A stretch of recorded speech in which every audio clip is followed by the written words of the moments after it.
สบายดีทุกคนมันนี้สิพาไปเบิ่งงานดองหรือว่างานแต่งงานทางฝั่งลาวเนาะคือการ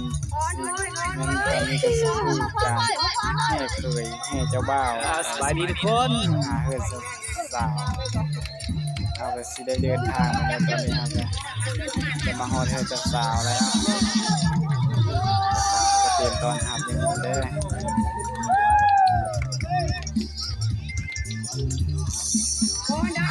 จอดก่อน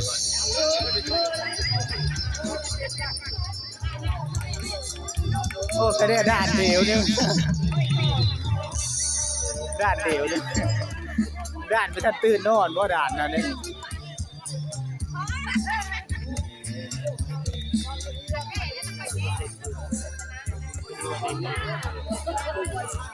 ด่านอยู่ปุ่นก็ไม่ได้ว่าด่านเดียวเลย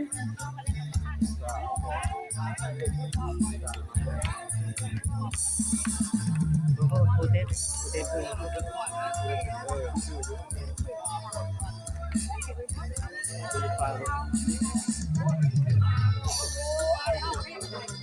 ติดลิขสิทธิ์เล่น